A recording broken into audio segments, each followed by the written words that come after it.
নৱকুকে আপোনালোক সকলোকে স্বাগতম জনাইছো আৰু এই মুহূৰ্তত দিব বিচাৰিছো এটা অতিকে গুৰুত্বপূৰ্ণ খবৰ। অস্ত্ৰ নহয় আমচুৱে যুঁজিব কলমৰ শক্তিৰে। মুখ্যমন্ত্ৰী হিমন্ত বিশ্ব শৰ্মাক প্ৰত্যাহ্বান জনাইছে এতিয়া আমচুৱে আৰু তাৰ পাছতে নতুন পদক্ষেপ হাতত লৈছে। শ শ স্কুল আৰু মাদ্ৰাছাৰ ছাত্ৰক আমচুৱে বিতৰণ কৰিছে কলম। আমচুৱে আৰম্ভ কৰিছে ঘৰে ঘৰে শিক্ষা আৰু তেতিয়াহে ৰক্ষা নামৰ এক বিশেষ অভিযান, যাৰ উদ্দেশ্য হৈছে সংখ্যালঘু মুছলমানে যাতে কলমৰ শক্তিৰে আগুৱাই যাব পাৰে, মুছলমানৰ যাতে এনেদৰে উন্নতি হয়, তাৰ বাবেই বঙাইগাঁও জিলাৰ ভাণ্ডাৰাত কলম পৰ্টেল মুকলি কৰিছে আমচুৰ নেতৃত্বই। এটা ডাঙৰ খবৰ আমি এই মুহূৰ্তত লৈ আহিছোঁ। যি সময়ত মুখ্যমন্ত্ৰী হিমন্ত বিশ্ব শৰ্মাই অস্ত্ৰৰ অনুজ্ঞাপত্ৰ দিয়াৰ ঘোষণা কৰিছে, আজিৰ দিনটোত পৰ্টেল মুকলি কৰিছে, সেই সময়তে মুখ্যমন্ত্ৰী হিমন্ত বিশ্ব শৰ্মাক আমচুৱে প্ৰত্যাহ্বান জনাই নতুন পদক্ষেপ হাতত লৈছে।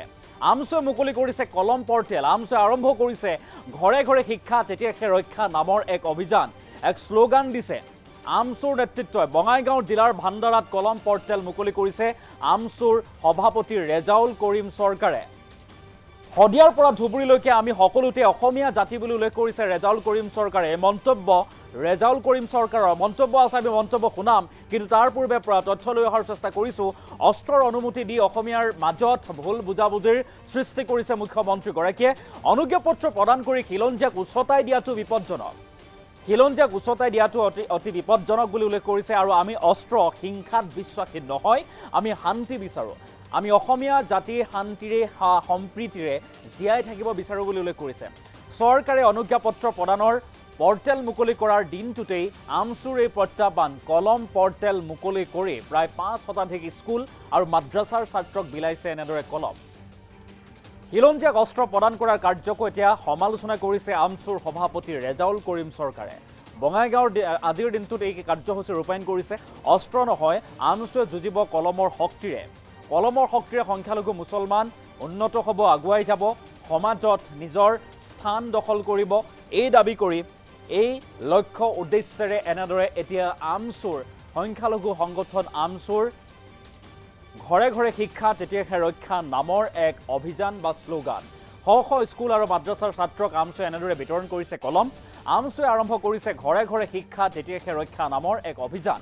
খিলঞ্জীয়াক অস্ত্ৰ প্ৰদান কৰা বা অনুজ্ঞাপত্ৰ দিয়াৰ যি কাৰ্য চৰকাৰে গ্ৰহণ কৰিছে তাক তীব্ৰ বিৰোধিতা কৰি আমচুৰ নেতৃত্বই কৈছে, আমি বিচাৰোঁ শান্তি সম্প্ৰীতি, আমি ভাতৃত্ববোধেৰে জীয়াই থাকিব বিচাৰোঁ, আমি অস্ত্ৰ লৈ আমাৰ ভাতৃত্বৰ বোধৰ মাজতে আমি কাজিয়াৰ সূত্ৰপাত কৰিব নিবিচাৰোঁ। গতিকে আমি কলমৰ শক্তিৰে আগুৱাই যাম, আমি শিক্ষিত হৈ দীক্ষিত হৈ সমাজৰ বাবে কাম কৰিম, এই লক্ষ্য উদ্দেশ্যৰে এই সিদ্ধান্ত বা কলম পৰ্টেল মুকলি কৰা হৈছে বুলি উল্লেখ কৰিছে আমচুৰ সভাপতিগৰাকীয়ে। মন্তব্য আছিল ৰেজাউল কৰিম চৰকাৰে কি কৈছিল, এই মন্তব্য আগবঢ়াইছোঁ। অতিকে দুৰ্ভাগ্যজনক, আচলতে অসমখনৰ আইন শৃংখলা ৰক্ষা কৰাত আচলতে মুখ্যমন্ত্ৰী ব্যৰ্থ হৈছে নেকি, এই কথাটো মুখ্যমন্ত্ৰী ডাঙৰীয়া আগতে প্ৰথম স্বীকাৰ কৰিব লাগে। যি সময়ত এখন নিৰ্বাচিত চৰকাৰ আছে, গৃহ বিভাগৰ দায়িত্বত মুখ্যমন্ত্ৰী নিজেই আছে, আৰু যি সময়ত অসম আৰক্ষী আছে, BSF আছে, CRPF আছে, আৰ্মি আছে, ভাৰতৰ গৃহ বিভাগ আছে, তেনে সময়ত এখন ৰাজ্যত মানুহৰ নিৰাপত্তা সুনিশ্চিত কৰিবৰ কাৰণে মানুহৰ হাতে হাতে মৰণাস্ত্ৰ দিয়া কাৰ্যটো কোনো পদ্ধতিতে গ্ৰহণযোগ্য নহয়।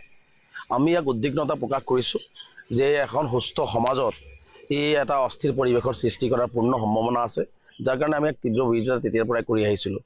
আৰু মুখ্যমন্ত্ৰী ডাঙৰীয়াই যেনেকুৱা ধৰণে কৈছে যে অসমীয়া জাতি ৰক্ষা কৰিবৰ কাৰণে অস্ত্ৰ হাতত তুলি ল'বই লাগিব, বিশ্বত কোনো দেশতে কোনো জাগাতেই আচলতে কোনো জাতিক ৰক্ষা কৰিবৰ কাৰণে অস্ত্ৰৰ প্ৰয়োজন নাই।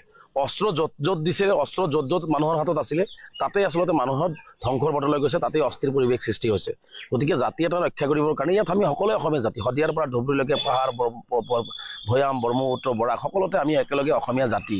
গতিকে ইয়াত একাংশক অস্ত্ৰ দিব, একাংশক ৰক্ষণাবেক্ষণ দিয়াৰ কাৰণে অস্ত্ৰ লাগিব, এইবোৰ কথা বতৰা কৈ আচলতে মই ভাবোঁ যে আমাৰ মাজতে এটা ভুল বুজাবুজি সৃষ্টি কৰাৰ এটা অপচেষ্টা মুখ্যমন্ত্ৰী ডাঙৰীয়াই কৰি আছে।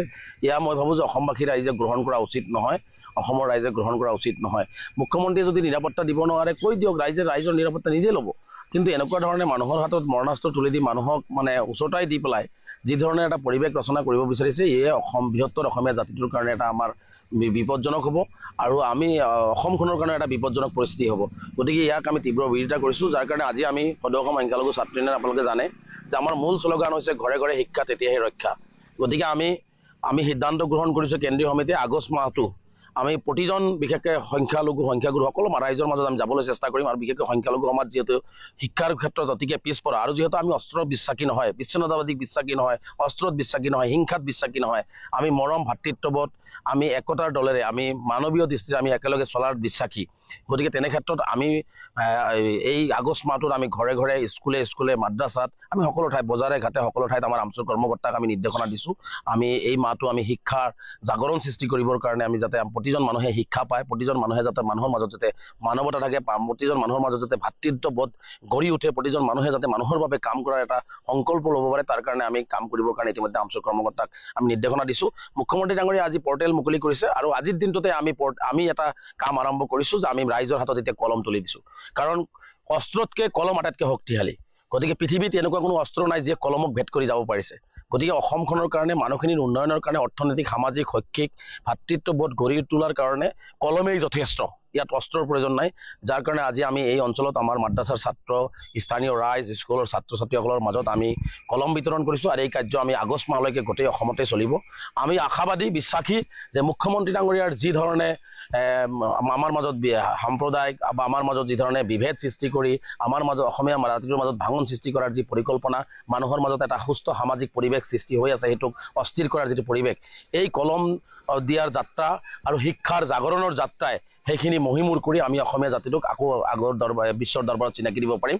আৰু আমি আশাবাদী অসমৰ ৰাইজক, বিশেষকৈ সংখ্যালঘু ৰাইজক আহ্বান জনাইছোঁ, কোনে কি কৰে, কোনে কি কৈছে, মুখ্যমন্ত্ৰীয়ে কাক কি দিব বিচাৰিছে, এইবোৰলৈ ভ্ৰূক্ষেপ নকৰি নিজৰ সতি সন্ততিবিলাকক যেনেকৈ হওক নাখাই হ'লেও নিজৰ যদি গাত তেজো বিক্ৰী কৰিবলগীয়া হয়, প্ৰয়োজনত যদি কিডনীটোও বিক্ৰী কৰিবলগীয়া হয়, সেইখিনিও কৰি হ'লেও নিজৰ সন্তানক বিদ্যালয়মুখী কৰক, নিজৰ সন্তানক শিক্ষিত কৰক, নিজৰ সন্তানক হিন্দু মুছলমান নহয় মানুহ হৈ জীয়াই থকাৰ সংকল্প ল'বৰ কাৰণে তেওঁলোকক শিকাওক, মানৱতাৰ কথাবিলাক তেওঁলোকক শিকাওক, শংকৰদেৱ গুৰুজনা, মাধৱদেৱ গুৰুজনাৰ এইখন অসম, এই কথাবোৰ তেওঁ শিকাওক, বৰ অসমৰ কথা শিকাওক। ইয়াত হিংসা বিদ্বেষ যাতে আমাৰ ল'ৰা ছোৱালীবিলাকৰ মাজত বিয়পি নাযায়, শিপাই নপৰে, তাৰ কাৰণে গাৰ্জেনসকলেও যথেষ্ট গুৰুত্ব দি কামখিনি আগবঢ়াই ল'বৰ কাৰণে মই আহ্বান জনাইছোঁ। গতিকে আমাৰ যাত্ৰা হৈছে অস্ত্ৰক ভেদ কৰি আমি কলমৰ জৰিয়তে আমি মানুহৰ হৈ মানৱতাৰ হৈ জয়গান গাম আৰু আমাৰ অসমখনক আমি আগুৱাই লৈ যাম। যাৰ কাৰণে আমি সংকল্প লৈছোঁ, মুখ্যমন্ত্ৰীৰ সংকল্পক আমি প্ৰত্যাহ্বান জনাই আমি কলম আৰু কিতাপ কাগজৰ জৰিয়তে আমি আমাৰ অসমখনক আমাৰ জনগোষ্ঠীটোৰ লগতে